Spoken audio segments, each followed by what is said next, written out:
Bonjour à tous. Bienvenue à cette présentation qui s'appelle Au secours, je dois gérer la production. Je m'appelle Morgane Leroy, je suis développeur chez Société Générale depuis 3 ans. Et aujourd'hui, je voulais vous parler de production. Et déjà, la première question, c'est on pourrait se poser la question pourquoi au secours? Alors, on va essayer de voir pourquoi. On va commencer essayer de définir ce que c'est que la production. Et puis ensuite, on va essayer de voir, moi, dans l'équipe dans laquelle je suis actuellement, comment je travaille et comment on fait pour faire fonctionner une production avec une équipe de développement. Alors, la plateforme sur laquelle je travaille, moi je travaille dans la banque d'investissement de la Société Générale et on travaille sur la construction d'une plateforme de trading. Donc ça regroupe énormément de produits financiers. On travaille sur une dizaine de sites, et notamment des sites qui clignotent un petit peu partout avec des prix, voilà, où on peut acheter et vendre tout plein de choses. On a quelques particularités en termes de production, c'est notamment des fortes volumétries. Alors par exemple là sur le Forex, vous pouvez avoir jusqu'à 2 milliards de messages échangés par jour entre serveurs qui vont être dispatchés. Ça va générer jusqu'à 800 millions de messages dispatchés dans les navigateurs des utilisateurs. Autre contrainte de production, c'est les horaires. Voilà, donc il y a des marchés qui sont ouverts nuit et jour, toute la semaine. Donc ça aussi, c'est des contraintes de production qu'il faut prendre en compte. Alors, revenons au sujet de la production. La production, c'est quoi? On va voir qu'en fonction des contextes, en fonction des métiers, en fonction des personnes, on va avoir une définition un peu multiple. Moi, en tout cas, ce que j'aime dire quand on parle de production, pour moi, la production, c'est la vraie vie. Et dans la vraie vie, vous allez rencontrer vos utilisateurs. Alors, les vrais utilisateurs, hein. Ceux qui cliquent un petit peu partout, ceux qui se loupent. Mais finalement, c'est vos vrais utilisateurs que vous allez rencontrer en production. Les vraies urgences, elles vont arriver en production, forcément. Ce qu'on n'avait pas prévu, ça arrive en production. Donc là, c'est inévitable. Ah. Voilà, c'est une super démo. C'est pas mal ça. Des problèmes de réseau, oui, parce que forcément le réseau, c'est bien quand on travaille sur des environnements non prod, mais en prod, c'est pas toujours fiable. Et puis en production, venons-en à l'argent, on peut gagner de l'argent, mais aussi on peut en perdre. Et nous, dans la banque de finance, ça peut aller très très vite. C'est-à-dire que ça peut être des millions qui peuvent disparaître assez rapidement. Alors moi, je travaille pas forcément sur des pricers haute fréquence, mais vous pouvez avoir des choses comme ça qui arrivent. Il y a notamment des sociétés qui se sont loupées sur des mises en prod avec des mauvaises configurations et qui ont croulé en quelques minutes. Alors forcément, là vous vous dites, bon, ok, donc on parle de production, mais là il est en train de me dépeindre un tableau qui est pas hyper cool. Et en plus c'est vrai, si on écoute le CTO de Amazon, Werner Vogels, lui c'est tout simple, hein, il dit voilà, de toute façon tout va cracher tout le temps. Donc au moins c'est clair, voilà, on sait que la production là c'est quelque chose de sérieux et en plus ça donne pas tellement envie. Donc là, je suis un peu embêté, mais j'ai envie de vous dire, n'y allez pas. Si vous êtes développeur, peut-être laissez tomber, n'y allez pas. Enfin, même moi étant développeur, là, je suis en train de dépeindre un tableau qui est pas hyper reluisant. Le seul souci, c'est qu'on écrit du code pour une chose, c'est pour qu'il soit en production. Donc la production, on n'a pas le choix. Alors votre code, il va falloir le mettre en production. On va devoir se confronter à la production. Donc il va falloir mettre en place un certain nombre de choses dont on va parler aujourd'hui qui vont faire en sorte qu'une équipe de dev puisse gérer la production. Alors on va jouer, on va faire une petite mise en scène. On travaille tous dans la même équipe. Alors vous êtes développeur et puis moi je suis, on va dire, support niveau 1. D'accord ? Donc on a une super application. Cette application, ce qu'elle fait, c'est assez simple. C'est une application de vente d'outils pour les PME et tous les lundis ils se connectent, ils font leurs commandes pour la semaine. Ils en ont besoin très rapidement, hein, donc voilà, on a quand même une production qui est assez sérieuse. Donc moi au support niveau 1 et j'ai un utilisateur là qui me parle par chat. Ok, bon, il a un problème, donc on va déjà lui dire bonjour. Okay. Alors, qu'est-ce qu'il nous dit? Ok, je ne peux pas ajouter de produit dans mon panier. Et pire, quand je rafraîchis la page, le site est parfois indisponible. Ah. Bon. Moi, je ne sais pas ce que vous en pensez, mais déjà, je vais vérifier. Donc, je vais ouvrir mon navigateur. Hop. Ok, le site a l'air de fonctionner. Bon, je vais lui dire. Ok. Et je ne sais pas ce que vous en pensez. Moi, souvent, quand je vois les utilisateurs, quand je les ai en face de moi, je leur demande de vider le cache. Donc là, c'est ce que je vais faire. Parce que souvent, ça fonctionne. Voilà. Ah, ça doit être un power user. Visiblement, il a l'habitude. Ça marche pas. Bon, bah, je suis vraiment désolé. Je sais que c'est 9 heures là, mais je vais devoir vous refiler le bébé. Moi, je sais pas quoi faire. Donc, je vais dire qu'on va investiguer. Et par contre, vous n'avez pas trop le choix là. Enfin, il va falloir livrer pour ce soir. Enfin, voilà. Et en plus, il nous met la pression. Bon. Je ne sais pas si vous avez déjà eu ce sentiment-là en arrivant au boulot. Ça va être une très longue journée. La journée va être très très longue. J'ai aussi vécu ces cas-là où la production finalement c'est ça. C'est du stress et c'est des bugs fixes à l'arrache. Et donc on va essayer de voir comment on peut, nous en tant que développeurs, essayer d'anticiper tout ça. Puis on parlait un petit peu des utilisateurs. On les aime nos utilisateurs. On les aime. Et quand ils nous contactent, les utilisateurs, comme là dans le chat, bah, ils nous donnent un certain nombre d'informations. Souvent, nous, on considère que c'est trop peu d'informations. Alors, il y a notamment urgent, rien ne fonctionne. Voilà, c'est le genre de choses que nous, développeurs, quand on nous forward le mail, bah, souvent, on est un peu pris de court. Forcément, c'est un peu compliqué. Donc là, on aurait envie de dire, bah, le problème, c'est les utilisateurs. Pourquoi ils ne me donnent pas le contexte? Qu'est-ce qu'il était en train de faire? Sur quel navigateur il est? Enfin, il ne nous dit rien. Et en fait, je suis désolé. Même moi, il faut que j'encaisse ce genre de choses, mais ils ont raison de nous parler comme ça. Alors, ils pourraient être plus sympas que les points d'exclamation, mais ils ont raison de ne pas nous donner de contexte. Parce qu'ils ne peuvent pas savoir ce dont nous, on a besoin de savoir pour comprendre leurs problèmes. C'est simple. Voilà, ils ont un problème, ils l'exposent, ils ne peuvent pas savoir ce que nous, on a besoin ils savent pas, en fait. Donc, à nous de mettre en place les outils pour justement comprendre dans le contexte dans lequel ils sont.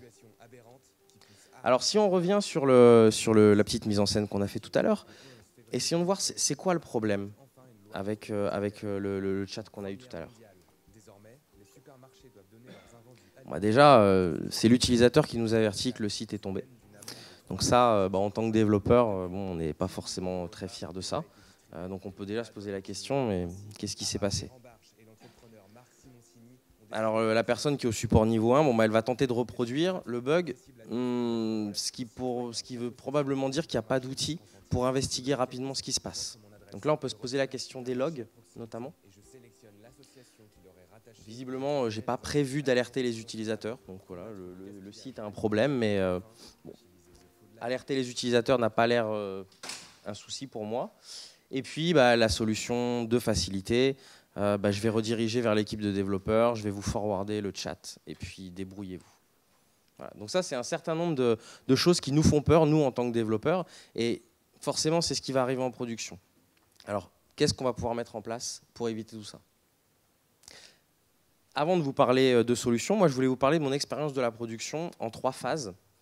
Alors, la première phase, c'est pas de production, parce qu'en fait, je m'en fiche de la production. Moi, ce que je veux, c'est coder. J'adore coder. Et en plus, ça tombe bien, le projet sur lequel je suis, en fait, on sent qu'on ne va pas aller en production. Le projet, il ne va pas se terminer. D'ailleurs, il ne s'est pas terminé. On n'avait même pas de CI/CD. Donc, on s'éclate, on fait du code, puis la production, on ne s'en occupe pas trop. Le deuxième projet, beaucoup plus intéressant, puisque là, on a une vraie production, on a des vrais utilisateurs. Là, cette fois-ci, je reçois des mails avec peu de contexte, encore une fois, mais qui me disent que le site n'est pas tombé. Cette fois-ci, il y a des vrais utilisateurs. Moi, dans l'équipe dans laquelle je suis, en plus, on écrit du super beau code. On fait du TDD, on fait du DDD, on fait du BDD. Voilà, on s'éclate. Par contre, on continue à livrer un package avec une belle documentation à l'équipe de production qui est située 2 tours plus loin. Donc là, ça casse. On fait quelque chose de classe, du beau code.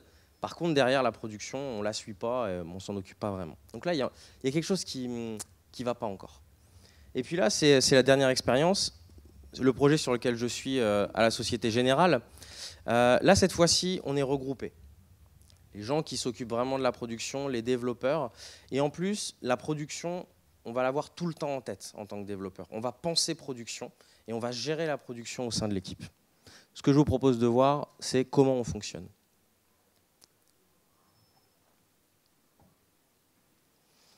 Alors, nos inspirations pour arriver à cette méthode-là, forcément, vous avez entendu DevOps. On entend DevOps partout. Je pense qu'on utilise un certain nombre de principes DevOps. Maintenant, quand on lit la littérature autour de DevOps, ou on essaye d'avoir des retours d'expérience, on a toujours du mal à comprendre un petit peu ce que c'est DevOps. C'est un petit peu comme Scrum.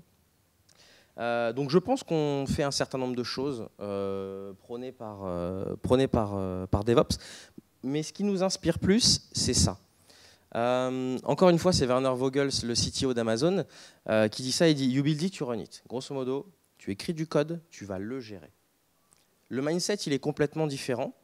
Et eux, chez Amazon, ils ont créé des équipes autonomes de bout en bout. C'est-à-dire, les équipes, elles vont créer le code, mais elles vont le gérer en production. Et elles vont gérer les utilisateurs en production.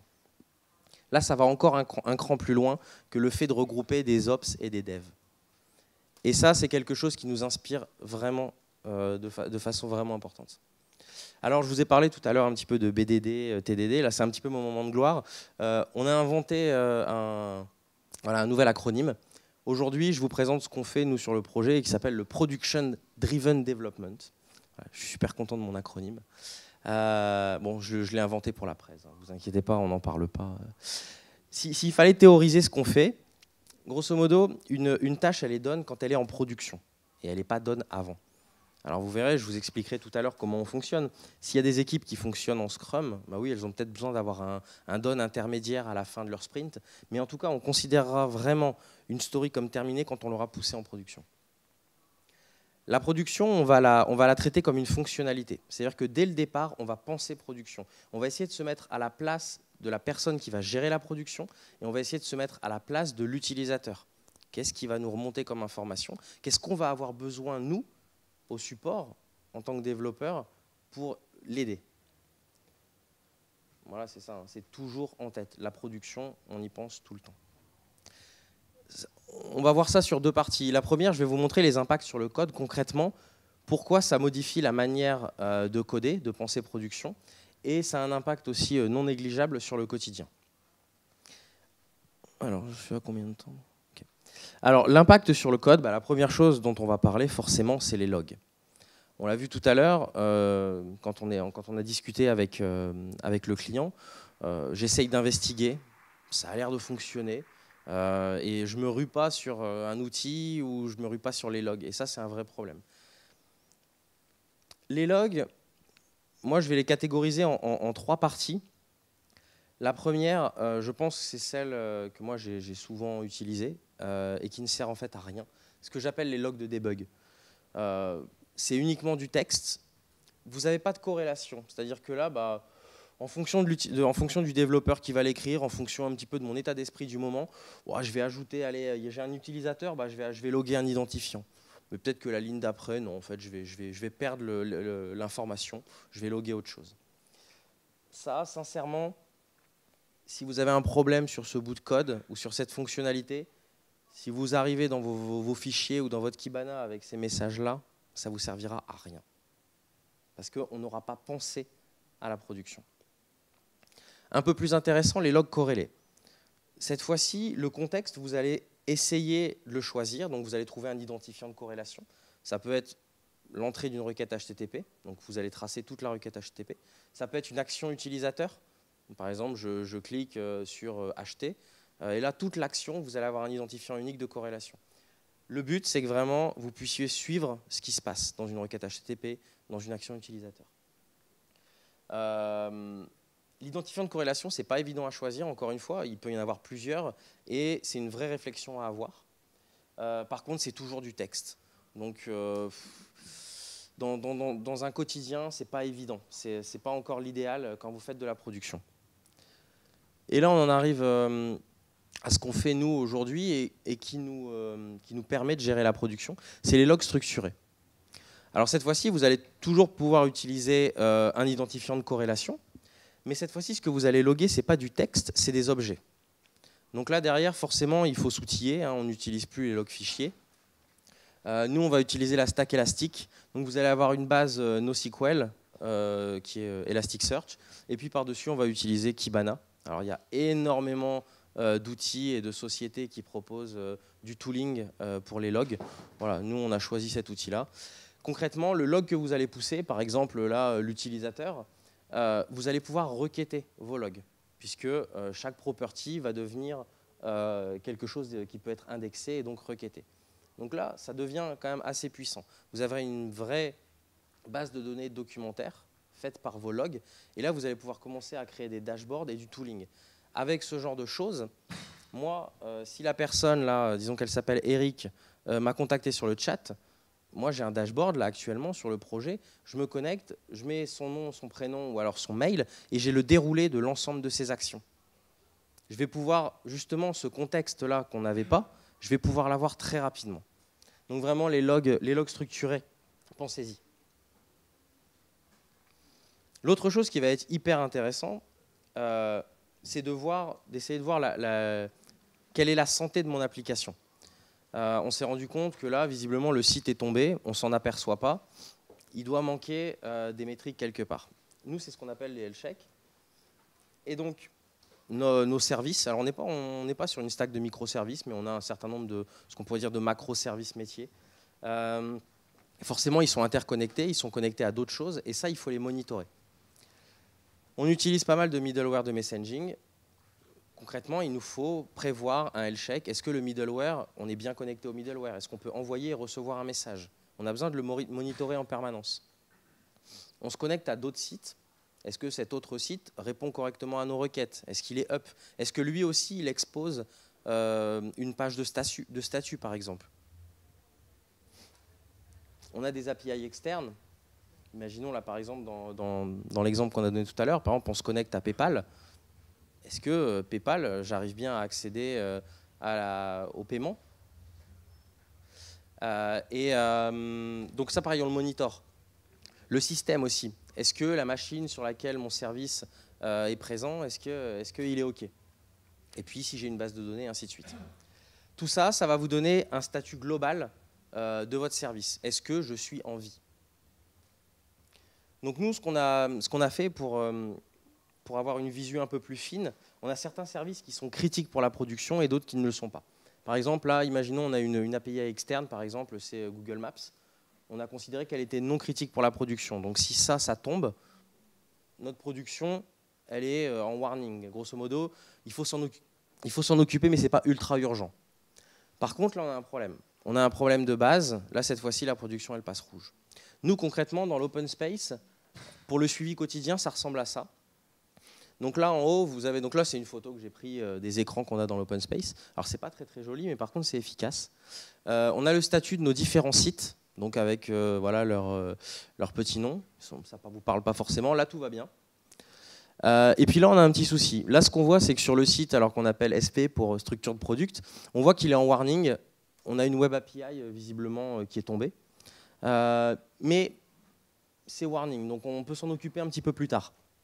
Par contre, sur la plateforme Forex, là, on a un problème pareil avec une web API. Cette fois-ci, c'est critique pour la production. Là, on doit s'en occuper tout de suite.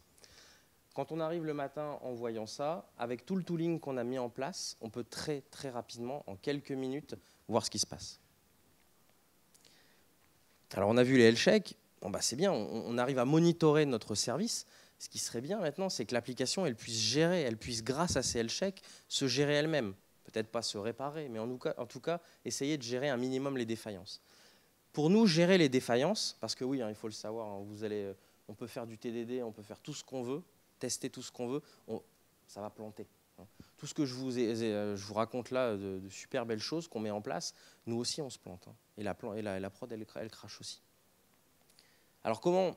Pour moi, déjà, la première chose, vous avez besoin de voir. On utilise des middleware, on utilise des caches, on utilise des queues, on se connecte à plein d'endroits. Il faut pouvoir voir ce qui se passe en production. Vous ne pouvez pas vous connecter sur les machines. Ça, normalement, bon, c'est une bonne pratique. Nous, on n'a pas le droit de se connecter sur les machines. Parfois, on fait du cloud public aussi, on ne peut pas se connecter, tout simplement. Il vous faut un moyen de voir ce qui se passe. Les queues, les caches, pensez si vous voulez vous retourner en production, pensez purge, ça peut être utile. Redémarrer des services, des middleware, alors ça c'est toujours discutable, mais pareil, ça peut vous aider. Alors nous, on utilise beaucoup de toggle features, c'est-à-dire qu'on livre des fonctionnalités en production qui sont désactivées. On les active, désactive par configuration. Pareil, cette configuration-là, il faut pouvoir la modifier en production. Et tout ça, le but, ce n'est pas de le modifier avec un fichier ou à la mimine. Ce qu'on a fait, c'est qu'on a mis des API derrière. C'est ce qui nous permet justement de protéger les actions faites par inadvertance. Ce qu'on utilise, je ne sais pas si vous connaissez, c'est Swagger. Swagger, c'est un outil qui vous permet de documenter une API et à la manière d'un Postman ou d'une requête curl qui vous permet de les exécuter. Donc c'est hyper pratique. Nous, on l'utilise surtout pour voir.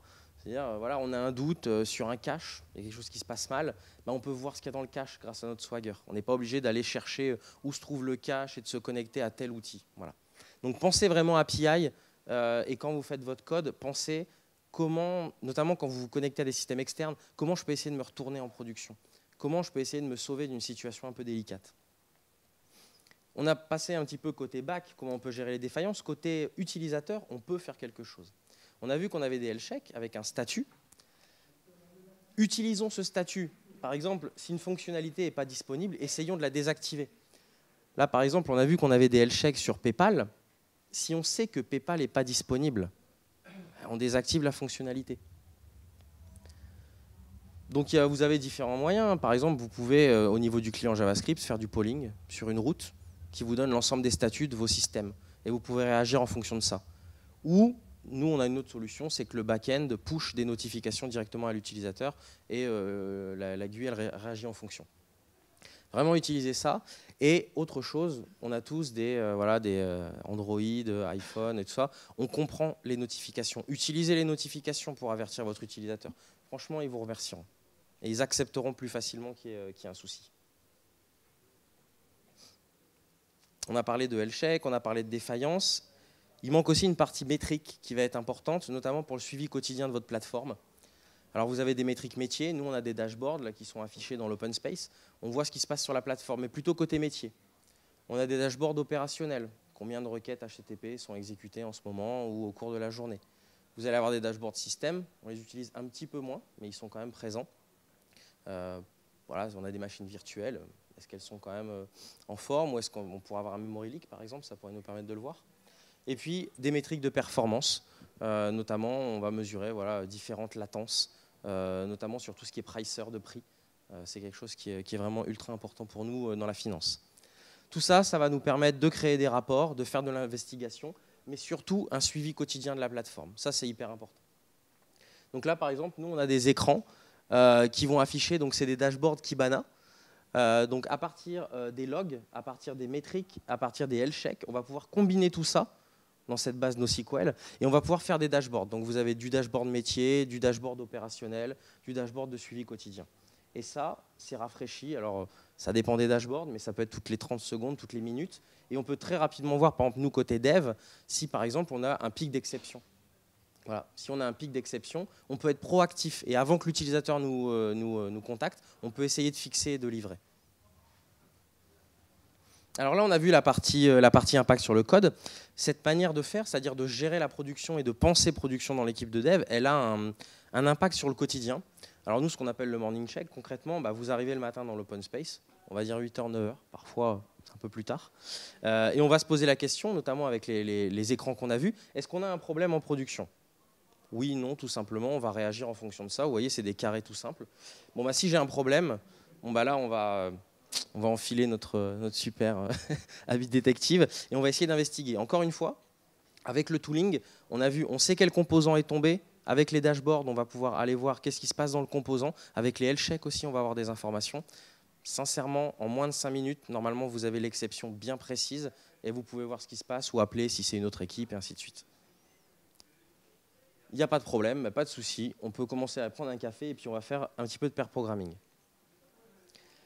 L'autre temps fort de la journée, ça peut être au moment du stand-up, où là j'ai mis à partir de 14h, par exemple, on va se poser la question, est-ce qu'on livre aujourd'hui ? On est dans un mode aussi, si vous voulez gérer la production, vous voulez satisfaire vos utilisateurs, vous n'avez pas le choix, il faut livrer rapidement. C'est hyper important. Il faut vous mettre en capacité de livrer rapidement. Donc là, est-ce qu'on va livrer aujourd'hui ? Oui. Ok, bon, on va générer un changelog et puis on va déployer. Alors pareil, on s'est mis en capacité de déployer en journée et pendant que les utilisateurs utilisent l'application. C'est compliqué, mais on peut y arriver. On peut, si on a besoin, mettre les moyens pour y arriver. On ne livre pas aujourd'hui, pas de souci. On peut reprendre un café et on repart pour une session de pair programming.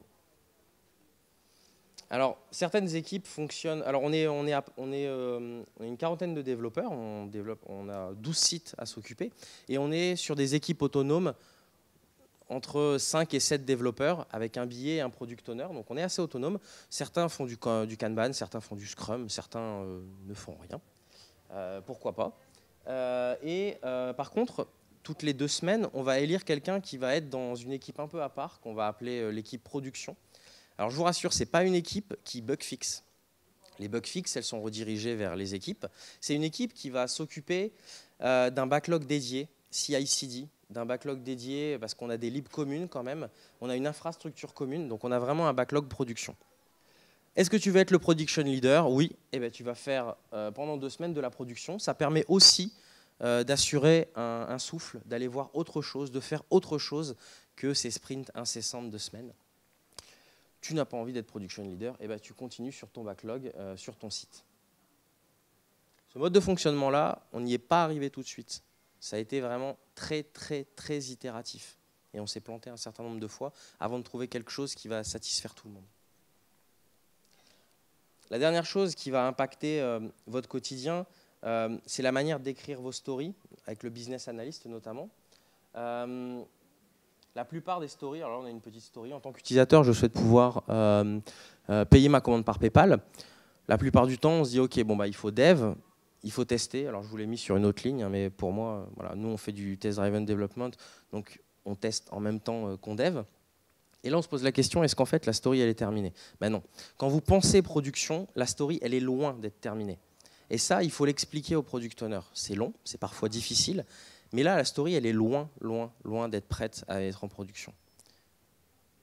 Vous avez pensé à la configuration sur tous les environnements, production y compris?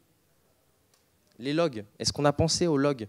Pas mettre des logs de debug, mais des logs qui vont nous intéresser au moment où ça va planter. Parce que je vous le rappelle, ça va planter. Les health checks. Là, on est dans un cas particulier. Justement, on est en train de se connecter à une API externe. Il faut la monitorer, cette API. Parce qu'il faut pouvoir réagir en fonction de ça. Les métriques. Je suis sûr que si on met des métriques à chaque fois qu'on fait une commande sur PayPal, qu'on arrive à la ressortir dans un dashboard, le product owner va être plus que satisfait. Et c'est forcément ce qu'il va vous demander. Parce que concrètement, n'oublions pas qu'on est en mode agile. Normalement, si on rajoute PayPal et que personne n'utilise PayPal, la feature, on la tue. On ne va pas garder du code voilà, qui ne sert à rien et on tue la feature. Donc ça, alors j'ai oublié, il faut mettre à jour le monitoring, mettre à jour les dashboards. C'est aussi quelque chose qui peut prendre du temps. Ça, concrètement, c'est une vraie story qui est prête pour la production. Et là, ce qu'on se rend compte, c'est que le dev, il n'y a pas forcément grand-chose, quoi. Et souvent, on oublie ces petits points-là et qui nous coûtent énormément de temps au moment de passer en production. Voilà. Donc, nous, on a fait le choix d'y penser dès le départ et de se mettre dans une posture, bah oui, la story, on va lui donner un prix. Le prix va être peut-être plus important que ce dont tu t'attendais. Par contre, c'est un tout compris. C'est un package production ready. Alors, comment on a fait? Alors déjà, petit aparté, hein, on fail encore. Hein, tout ce qu'on fait, c'est pas parfait. Mais par contre, on est une équipe de développeurs qui gèrent la production et on a des développeurs heureux. Ça, je voulais vous rassurer. Moi, je suis hyper heureux de gérer la production. Et je pense que c'est le cas de l'ensemble de mes collègues. Alors déjà, pour gérer la production, il faut une certaine confiance. Je vous ai parlé d'équipe autonome. Vous ne pouvez pas gérer la production, parfois prendre des appels, parce qu'effectivement, on a des personnes qui sont au support niveau 1, qui sont vraiment en frontal avec les utilisateurs, parce que bon, ils savent communiquer. Mais nous, on peut aussi prendre des appels. Voilà, on sait que certains utilisateurs sont capables d'avoir des personnes qui communiquent peut-être un petit peu moins bien, qui sont moins service client. Donc on a une vraie confiance de nos PO, de nos responsables. Super important. On va être autonome, on ne va pas pouvoir faire ce qu'on veut, mais en tout cas, par contre, on a ce vrai sentiment de responsabilité. Ça, c'est hyper important. Le fait d'avoir votre package de dev qui est prêt, et vous ne le balancez pas comme ça à quelqu'un d'autre qui va gérer la production. Quand vous êtes dans ce mindset-là, quand vous écrivez du code, vous verrez que vous ne l'écrivez pas de la même manière quand vous pensez production. Alors c'est un processus long. Moi, ça fait 3 ans que je suis sur ce projet. On itère, c'est-à-dire qu'on fait des essais. Je vous ai parlé de l'histoire de l'élection du production leader, par exemple. Ça nous a pris énormément de temps avant d'arriver à un état qui va nous satisfaire. Les métriques, les health checks performants, ça nous a pris énormément de temps. On s'est planté. Et ça, c'est l'autre point. On a échoué. Et on va encore échouer. Et ça, il faut l'expliquer. La production, c'est difficile. Nos systèmes sont de plus en plus compliqués. Donc la production, c'est quelque chose de difficile. On a échoué, mais par contre, faut pas l'oublier. Par contre, il faut apprendre de ces échecs. J'aime bien cette phrase d'un ingénieur de chez Netflix qui dit « Ok, bon, juste avant, il dit fail is ok. Vous pouvez vous planter. Par contre, vous ne plantez pas 2 fois pour la même raison. C'est-à-dire il faut vraiment apprendre de ces échecs. C'est hyper important. Alors pour terminer, la production, c'est difficile. Clairement, la production, c'est difficile. Quand on est développeur, je comprends qu'on soit repoussé par ça parce qu'on a peur du bug fix. On a peur de la journée hyper compliquée, comme on a vu tout à l'heure. Sauf qu'il y a des moyens de résorber ça. Vraiment, le mot à retenir, c'est utilisons nos compétences de développeurs pour nous simplifier la vie en production. On a vu, vous pouvez surveiller votre appli, vous pouvez faire du tooling pour investiguer plus rapidement.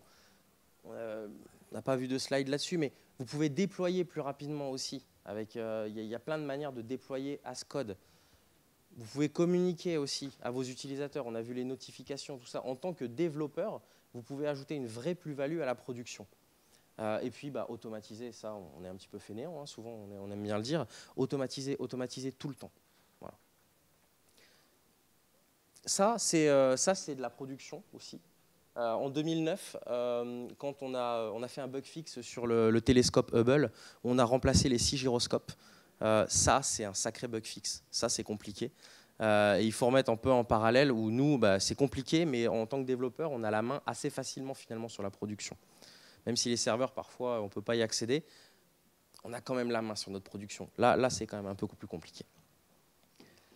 Donc c'est un vrai challenge technique. Souvent, en tant que développeur, ce qu'on cherche, c'est un petit peu le challenge. Sincèrement, hein, si vous vous intéressez à la prod, il y a des challenges. Hein. Il y a un boulot monstre à faire. On vous parle toujours de TDD, de DDD, de BDD, tout ce qui se passe avant la production. Là, on commence à avoir quelque chose d'industriel, de sexy. Au niveau production, il y a encore énormément de progrès à faire. Il y a des toolings qui arrivent, qui sont vraiment très très bien pour gérer la production. Nous, en tant que développeurs, on a notre part de responsabilité. Il faut qu'on s'intègre dans cet écosystème. Il faut qu'on s'inquiète de la production. Je vous ai mis la Bible du développeur en production qui s'appelle Release It. S'il fallait en retenir qu'un seul, c'est celui-là. Il y a vraiment énormément d'informations ici. Voilà, vous avez The Phoenix Project qui est rigolo, un petit peu sous forme de BD. Et puis le livre Continuous Delivery de Jeff Humble, qui est aussi un livre intéressant à lire. Mais vraiment, retenez et Release It. Pour terminer, tout le monde et chaque équipe n'est pas dans la position de gérer sa propre production, ce que je comprends. N'oubliez pas que c'est quelque chose de très très long, très itératif. Pensez simplement demain, par exemple, pendant votre daily meeting, est-ce qu'on ne pourrait pas se poser la question, comment elle va la production? Comment ça a été hier la production? Juste comme ça. Quand vous allez faire votre prochaine story, pensez log. Si vous vous connectez à un autre système, pensez health check. Pensez dashboard. Est-ce que vous avez un outil, par exemple, pour faire du dashboard? Pensez à ça aussi. Et puis, l'autre chose, et ça pour moi, ça a été une vraie révélation, si pendant votre session de pair programming ou de code, si vous ne faites pas de pair programming, si vous pensez investigation, vous vous mettez dans la place du développeur qui va galérer avec son client en face, ou si vous vous mettez à la place d'un utilisateur qui a un problème et qui vous donne, voilà, votre story PayPal ne fonctionne pas, essayez de vous mettre dans ce cadre-là pendant votre session de dev et vous verrez que vous allez ajouter des logs. Vous allez les ajouter en pensant est-ce qu'ils ont un sens mes logs? Est-ce qu'ils vont me permettre de retrouver l'information qui manque? Voilà. Essayez vraiment de penser production. Ce sera pour moi le mot de la fin. Vous pouvez me contacter sur Twitter, en privé ou pas en privé, comme vous voulez. N'hésitez vraiment pas. C'est un sujet que j'adore et voilà, je peux passer vraiment de temps. J'ai terminé. Je vous remercie de votre écoute.